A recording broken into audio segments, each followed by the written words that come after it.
Assalamualaikum warahmatullahi wabarakatuh. Baiklah, kami dari kelompok 3 Perbankan Syariah 2A akan mempresentasikan hasil makalah kami yang berjudul Teori Permintaan pada mata kuliah Ekonomi Mikro Islam. Nah, sebelum kami memulai presentasi, kami akan memperkenalkan diri terlebih dahulu. Nama saya Novatul Hasanah dan nanti akan ada dua teman saya lainnya, yaitu Joylanda dan Jumadi Rizky. Untuk itu, langsung saja, selamat menyaksikan. Permintaan dalam ekonomi, permintaan diartikan sebagai sejumlah barang yang diminta pada tingkat harga tertentu. Kemudian permintaan ini memberikan gambaran keinginan dan kebutuhan konsumen akan barang atau jasa yang diinginkan. Apa itu hukum permintaan? Hukum permintaan merupakan pendapat yang menyebutkan semakin tinggi harga suatu barang atau jasa, maka permintaannya akan semakin rendah. Kemudian sebaliknya, semakin rendah tingkat harga suatu barang, maka permintaannya akan semakin tinggi. Kemudian faktor-faktor yang mempengaruhi permintaan. Harga komoditas adalah faktor utama yang mempengaruhi banyak sedikitnya permintaan yang diminta oleh konsumen. Tapi harga komoditas sendiri bukan merupakan satu-satunya faktor yang mempengaruhi permintaan. Ada beberapa faktor lain yang mempengaruhi permintaan. Di antaranya pendapatan. Pendapatan ini sangat mempengaruhi permintaan. Jadi semakin tinggi pendapatan seseorang, maka permintaan atas barang atau jasa untuk dirinya itu semakin tinggi juga. Yang kedua adalah perkiraan harga barang di masa yang akan datang. Perkiraan harga komoditas di masa yang akan datang juga mempengaruhi permintaan, karena dianggap bisa dijadikan investasi pada masa depan. Contohnya emas.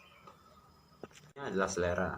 Perubahan selera konsumen ini juga sangat berpengaruh kepada permintaan.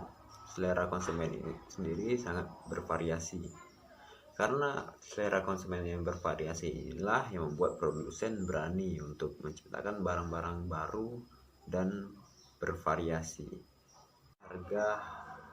Harga barang lain yang terkait komoditas dan konsumsi ini saling terikat satu sama lain dalam dua bentuk, yaitu komoditas substitusi dan komoditas komplementer. Komoditas komplementer adalah barang yang kegunaannya saling melengkapi satu sama lain.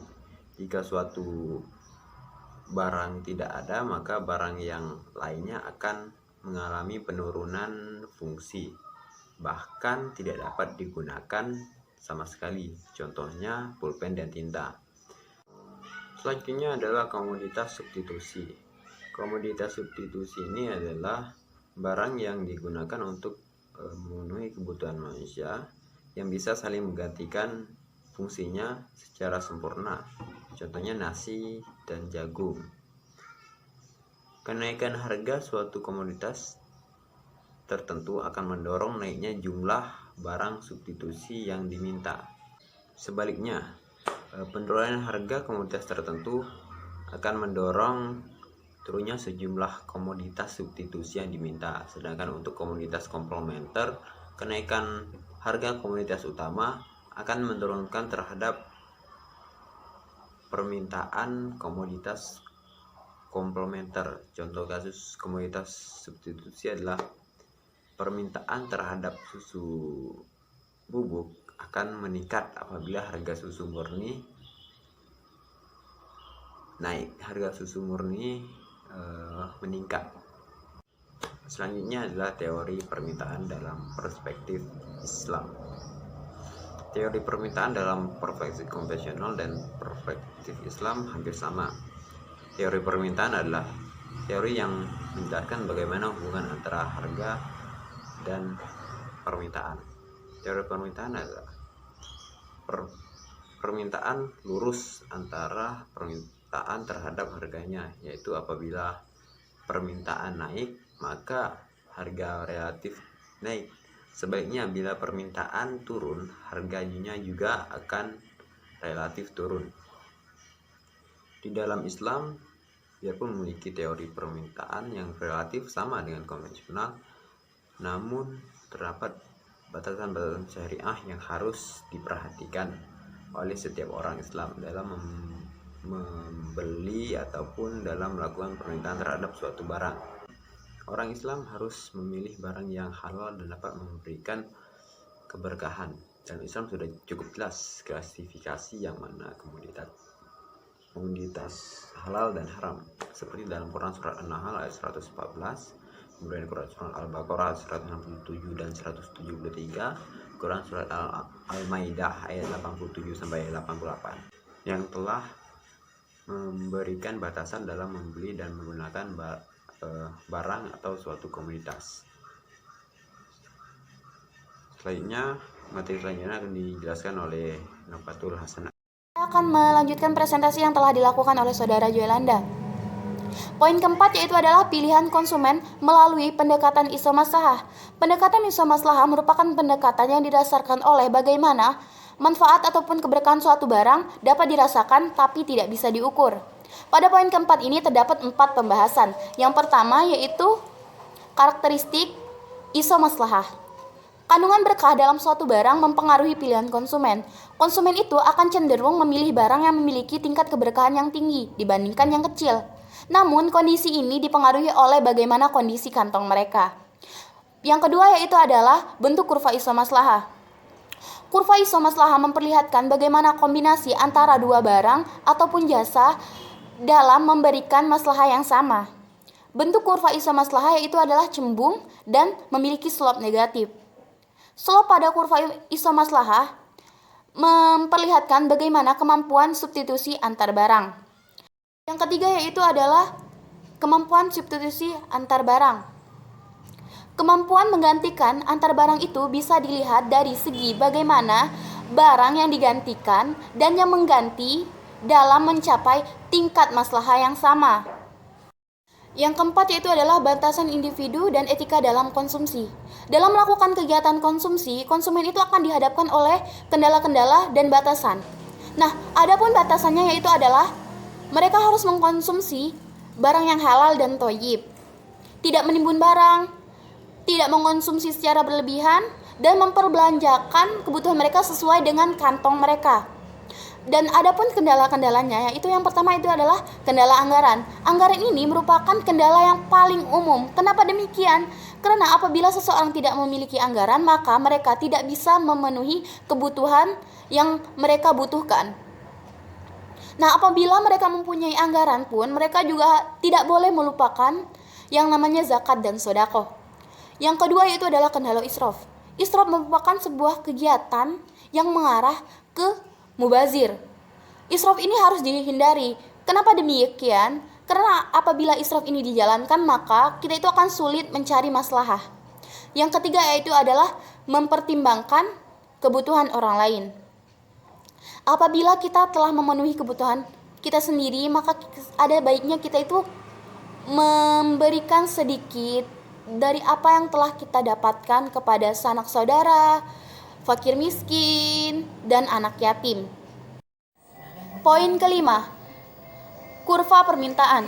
Kurva permintaan merupakan kurva yang menggambarkan bagaimana hubungan antara harga dan permintaan yang diminta oleh konsumen. Pada dasarnya, kurva permintaan selalu berlereng negatif. Hal ini dikarenakan hubungan antara harga dan permintaan adalah berbanding terbalik. Dan juga apabila harga tinggi, konsumen akan mencari barang pengganti dan menurunkan daya beli mereka. Namun apabila harga menurun, mereka akan menaikkan konsumsinya. Poin ke-6. Efek berkah pada pilihan optimal. Kandungan berkah pada suatu barang itu sangat mempengaruhi pilihan konsumen. Efek berkah akan kita rasakan ketika kita telah mencapai kemaslahatan yang optimal. Adanya peningkatan terhadap suatu kualitas barang, maka akan meningkatkan efek berkah yang dirasakan oleh konsumen. Mungkin itu saja dari saya. Selanjutnya akan dilanjutkan oleh Jumadi Rizky. Assalamualaikum warahmatullahi wabarakatuh. Perkenalkan, nama saya Jumadi Rizky. Ya, saya ingin melanjut makalah dari kelompok kami, yaitu elastisitas permintaan. Elastisitas permintaan adalah perhitungan perubahan tingkat harga barang terhadap besar kecilnya jumlah permintaan barang atau tingkatan perubahan jumlah permintaan barang terhadap perubahan harga barang. Yaitu ada 4 macam, yaitu permintaan elastis. Permintaan elastis ini menunjukkan konvensian elastis dari permintaan lebih dari satu. Yaitu yang kedua, permintaan inelastisitas. Permintaan inelastisitas menunjukkan konvensian elastis permintaan kurang dari satu. Yang ketiga, permintaan elastis uniter atau satuan. Permintaan elastis uniter ini menunjukkan tingkat persentase perubahan jumlah permintaan barang sama dengan tingkat persentase perubahan harga barang. Yang keempat, permintaan elastis sempurna. Permintaan elastis sempurna dikatakan sempurna jika konvensian elastisnya tidak terhingga. 5. Permintaan inelastis sempurna. Permintaan inelastis sempurna bisa dicapai jika perubahan tingkat harga tidak berpengaruh terhadap jumlah barang yang diminta. 8. Efek substitusi dan efek pendapatan dari perubahan, yaitu efek perubahan harga terhadap jumlah barang dibedakan menjadi 2 efek, yaitu A. Efek substitusi adalah efek substitusi merupakan perubahan jumlah barang yang diminta oleh konsumen karena terdapat perubahan permintaan terhadap barang lainnya. Efek substitusi bernilai negatif. Hal ini disebabkan oleh adanya perbedaan harga dan kuantitas barang yang akan dimiliki.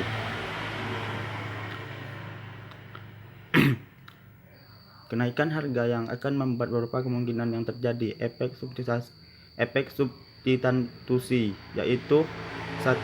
Adanya kenaikan harga barang tanpa adanya perubahan kandungan. 2. Kenaikan harga barang disertai dengan penurunan kandungan atau maslahah. 3. Kenaikan harga barang yang diikuti dengan kenaikan tingkat maslahah. Adapun B. Pendapat. Efek pendapat merupakan perubahan jenis permintaan barang akibat adanya perubahan jumlah pendapatan konsumen. Semakin tinggi pendapat seseorang konsumen, maka akan meningkatkan jumlah barang yang diminta. Mungkin itu saja presentasi dari kami. Jika ada kesalahan, kami mohon maaf. Kami akhiri dengan kata wabillahi taufik wal hidayah. Wassalamualaikum warahmatullahi wabarakatuh.